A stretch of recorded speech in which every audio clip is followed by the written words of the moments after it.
Ok, l'immobilier en 2023, c'est parti. Donc il y a pas mal de choses qui sont rentrées en vigueur depuis le 1er janvier 2023. La nouvelle adoption de la loi anti-squat. Comment ça anti-squat? Moi j'ai la réforme frérot. Moi je sais ce qu'il faut faire. On n'en sait pas beaucoup, sous quelle forme, comment ils vont mettre ça en place, mais on l'attend. Tous les logements qui consomment plus de 450 kWh par mètre carré à l'année sont considérés comme indécents. À moins que leurs propriétaires réalisent des travaux de rénovation énergétique, ça sera interdit à la location. Cette interdiction s'applique aux baux conclus ou renouvelés à partir du 1er janvier 2023. Mais pas ceux en cours ou reconduits tacitement. Oh, c'est pas tout de suite. Ah c'est bon Maurice, c'est pas tout de suite, on a le temps.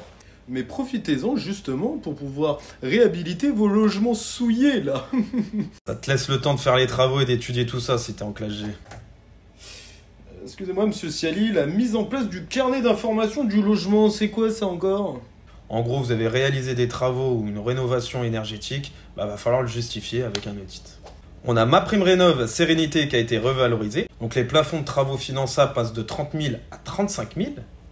On a MaPrimeRénov' Copropriété renforcée.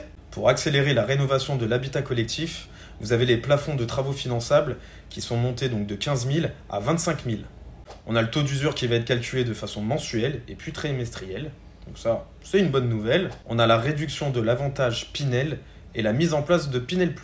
En gros, la loi Pinel permettait une réduction de 12, 18 et 21% sur 6, 9 ou 12 ans. À partir du 1er avril 2023, on passe à 10,5, 15 et 17,5. Et ils baisseront de nouveau en 2024 pour passer sur du 9, 12, 14%. Pour finalement disparaître. Ouais, salut Pinel hein. Ah vous avez pas eu assez de réduction d'impôts comme ça? Non mais oh. Bon, il y aura le Pinel Plus l'année prochaine, on verra ce que ça va donner. On a le doublement du déficit foncier pour certains bailleurs, pour ceux qui ont réalisé des travaux énergétiques. Oui, vous avez compris. Ils veulent qu'on y aille niveau travaux, quoi. C'est très bien, vous allez pouvoir rénover vos logements avec des subventions. Vous êtes jamais content. Donc le marché immobilier en 2023, c'est simple, ça va revenir à la normale, ok? On a connu là des très belles années au niveau de l'immobilier. En fait, le marché va juste se réguler, d'accord? Profitez là des premiers trimestres parce que les taux sont encore bas. Ça va augmenter, c'est normal, mais il y aura toujours cet effet de bascule. Voilà, et si tu as besoin de plus d'infos, plus de conseils, t'hésites pas, tu t'abonnes et tu restes branché. Allez!